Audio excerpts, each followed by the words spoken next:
What's up, everybody? I'm back. Another story got you today. And I told a story recently about the 2013 Brickyard 400 that I attended and how boring that was. Well, I got a better race experience to tell you about today. Of the time that I got to see my idol Dale Jr. win in person for the one and only time, or at least the one and only time that I can recall. It was during that historic, very good 2012 Spring Michigan race.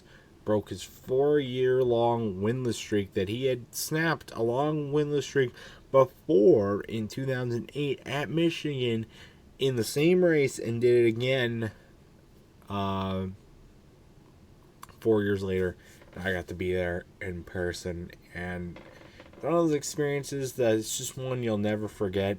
Um, and it was just so awesome to be there.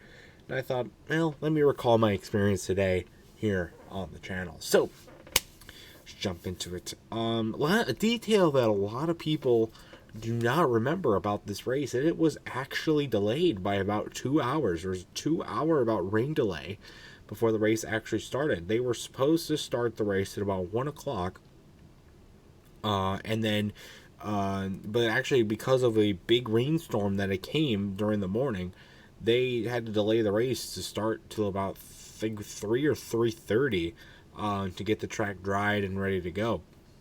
That's a detail a lot of people forget about when remembering this race. So but I mean, being middle of June, peak of summertime, it's not gonna. There was no daylight issues or anything like that. They got the race done in pretty quick, efficient timing. Um,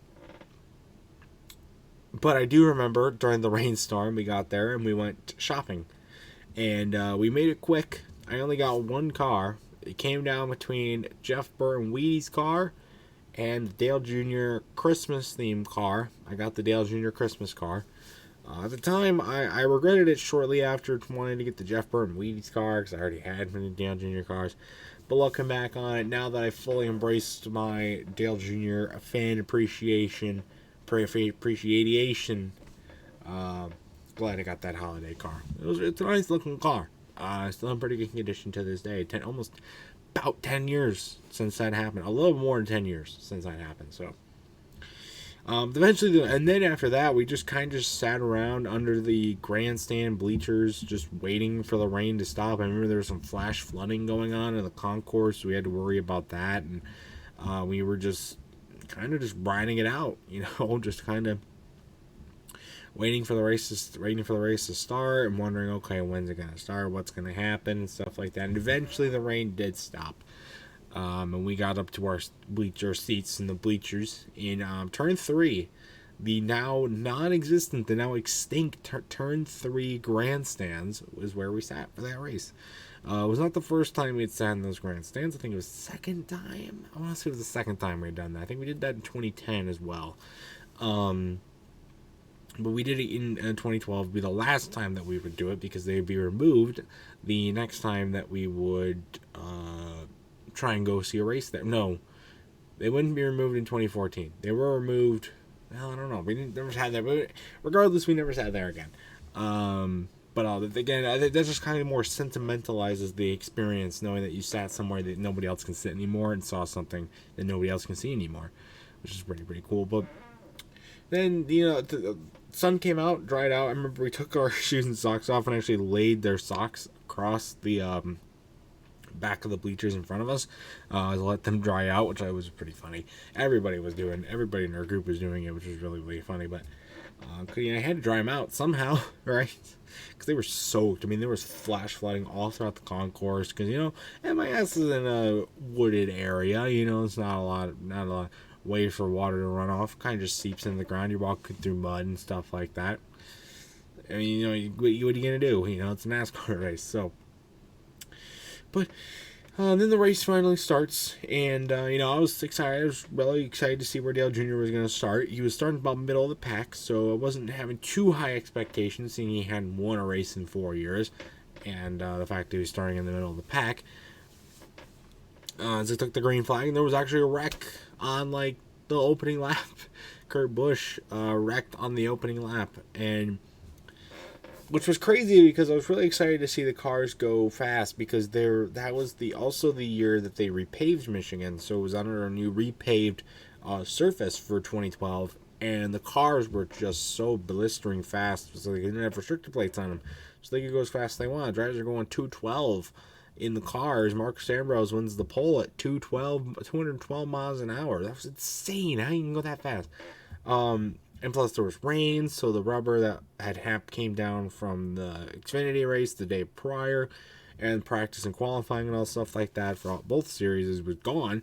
So it was a green racetrack, new paved, fast speeds. Everybody was so excited, and then they wreck on the first lap, and Kurt Busch was dumped for him. So not a big Kurt Busch fan. I can respect him. Not in 2012, but I can respect him now.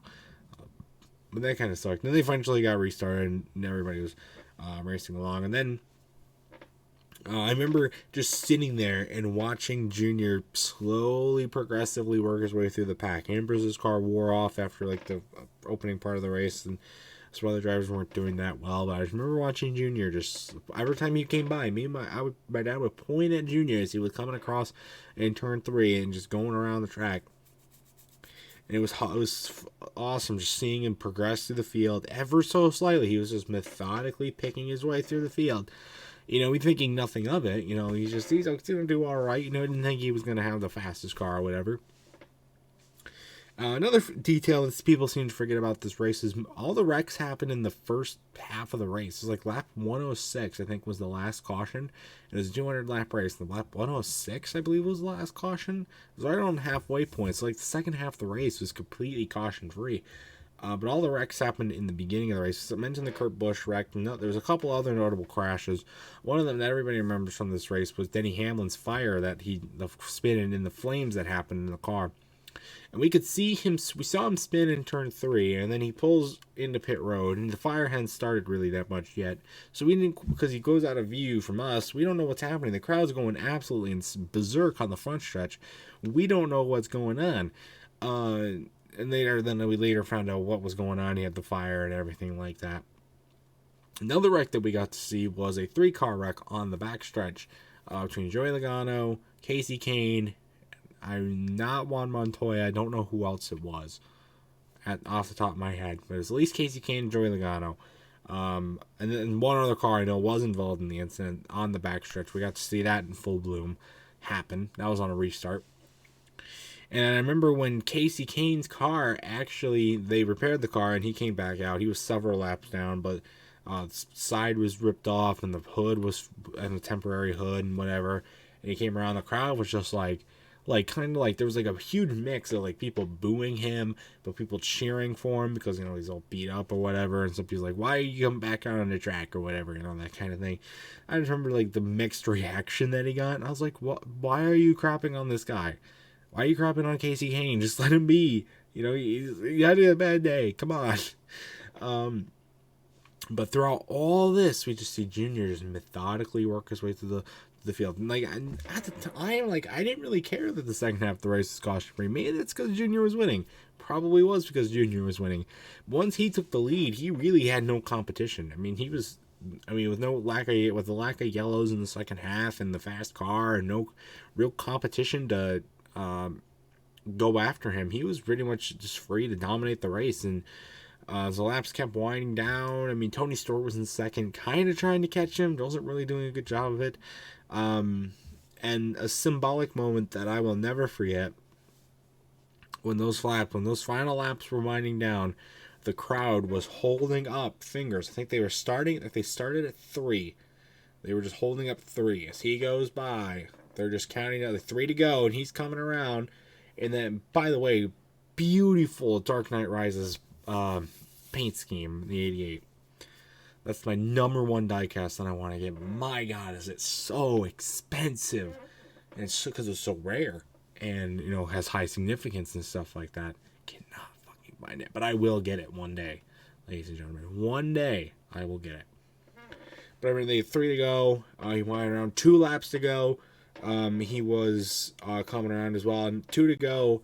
I think Brad Keselowski either ran out of gas or had an engine failure. because he came around slow. Nobody was really actually paying attention to that. I could see a little bit of smoke out of the car, but I think he may have just ran out of gas or had a tire down or something like that. I was a little worried that a caution was going to come out and ensue a restart. No yellow did come out, and Junior came by, took the white flag, and the crowd was roaring as he took the checkered flag. And I was just in so surreal awe that he had actually won the race. And like, that was so insane. Like, I never in a million years expected Junior to win that day, and yet he just went on and won the fucking race. Like, that was so amazing. And then it was just an amazing experience. I'm just being so surreal, just in awe and shock that he finally won. It was crazy. My grandpa actually made a comment after he won. We were just standing in the grandstands as the post-race stuff was starting, and he was like, well, I guess he's just going to win every 4 years here now, so we'll have to wait till 2016 for him to win again. And I'm like, oh, I guess so, yeah, you know. And then he got injured 2016, and now he's retired. But that was just so insane. I wish I could have been on the front stretch and saw that, and I could saw the fire and whatever. But our seats in turn 3 are really good. We could see all the action and stuff like that. And, you know, the rain was there, and you know, things happened, but I had a really good time. And that's a race, an experience that I'm never going to get, because it's the only time I ever saw Junior win in person. And it's the only time I've ever seen my favorite driver win in person. Still have yet to see Chase Elliott win in person. Maybe I'll get to see him win in person, hopefully. Got a long career ahead of him, hopefully. And it's just an experience I'll never forget. And, you know, it's something about maybe seeing him win there, and maybe just being a little bit younger and everything, but it was just amazing, you know. But if you ever saw Dale Jr. or your favorite driver win in person, either at Michigan or other tracks, if you were at that race that day, I'd love to hear your experience about it in the comment section down below. I know the Iceberg did a video about that, and I commented on this like I was there.